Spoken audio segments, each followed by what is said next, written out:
The relative strength index is often regarded as one of the most useful indicators in technical analysis. It is a momentum indicator that calculates the magnitude of change in the recent price. The value of the RSI moves between 0 and 100. When the RSI is above 70, the market is said to be in an overbought condition. Similarly, when the RSI is below 30, it is said to be in an oversold condition. The general rules of trading the RSI are: sell when the market is overbought, and buy when the market is oversold. This is a very inappropriate way of trading. The reason is that, in a strong uptrend, the market can stay overbought for long periods of time. Similarly, in a strong downtrend, the market can stay oversold for long periods of time. Look at this chart. At this point, we see the market is overbought.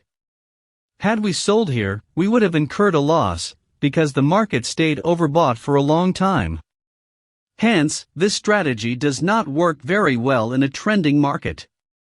In this video, I am going to be sharing 3 different strategies using the RSI indicator. But before we start, be sure to subscribe to our channel, as we share new and effective strategies every week to help you achieve high returns. With that being said, let's get into the strategies. Strategy number 1. Use RSI with moving average.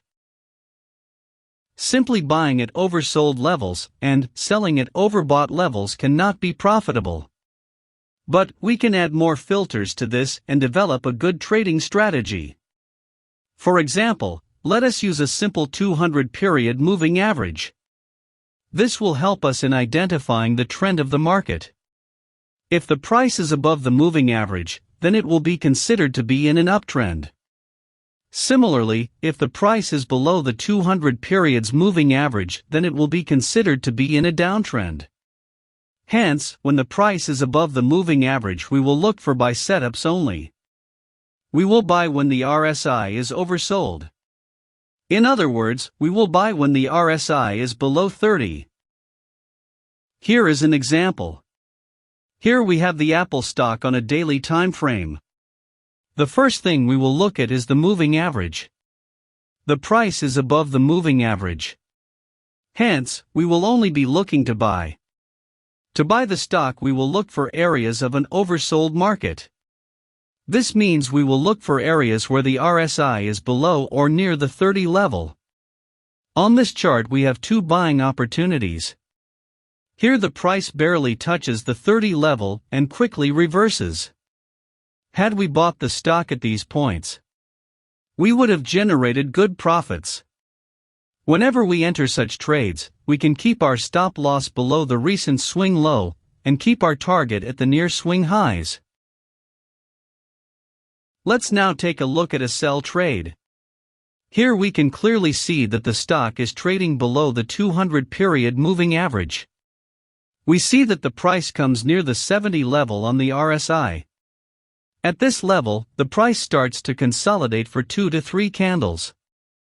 This indicates an imminent change of direction. So we take a sell trade here. We keep our stop loss above this swing high and place our target at the previous swing low. Another way of using the RSI is for trading divergences. A bearish divergence occurs when the price makes a higher high, but at the same time, the RSI makes a lower high. Similarly, a bullish divergence occurs when the price makes a lower low, but the RSI makes a higher low. Divergences can be a very strong sign of reversal, but we need confirmation. Divergences alone are useless. There can be many fake divergences. For example, in this chart we can clearly see that the price has made a lower low, but the RSI made a higher low. This is a bullish divergence. Many people might have bought here, but after a little pause, the prices continued to sell off. So, how do we avoid getting trapped in these trades? The secret to avoiding these fake divergences is to wait for the break of trend lines.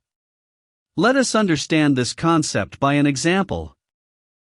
Here is the AMD stock on a 30-minute time frame. Here we can see the price is gradually making higher highs. The RSI, on the other hand, is making lower highs.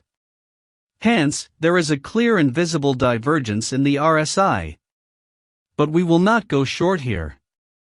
Not yet. Instead, we will create a short-term trend line. We will do this by connecting the recent swing lows. Here is how the trend line will look. After creating the short-term trend line, we will wait for the price to break the trend line. After the price successfully breaks below the trend line, we will place a short entry. As you can see, a sharp sell-off occurred after our entry. Hence our trade would have been profitable. Again, we can keep our stop loss above the recent swing high. And we can take profits at the near swing low. Let us now look at a bullish divergence.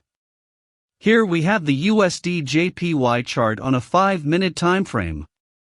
The price is in a downtrend. It is continuously making lower lows and lower highs.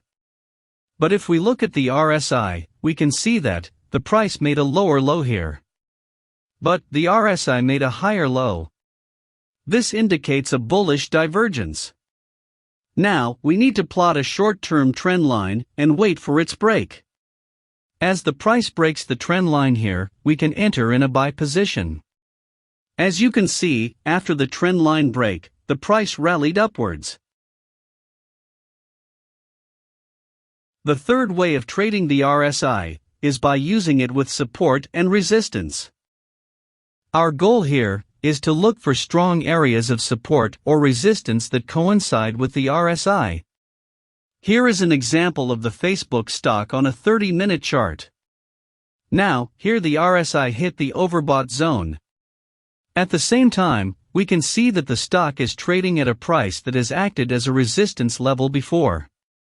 This level has also acted as a support here. A short trade here would have resulted in a profit. Let us now take a look at another example. Here we have the Microsoft stock on a 30-minute chart.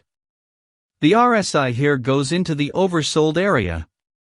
Meanwhile, the price of the stock is at a very important level. This area has previously acted as a support level. This means the overbought reading on the RSI coincides with a strong support level. Hence, there is a high probability of the price moving up after the test of the support. And that is what happened here.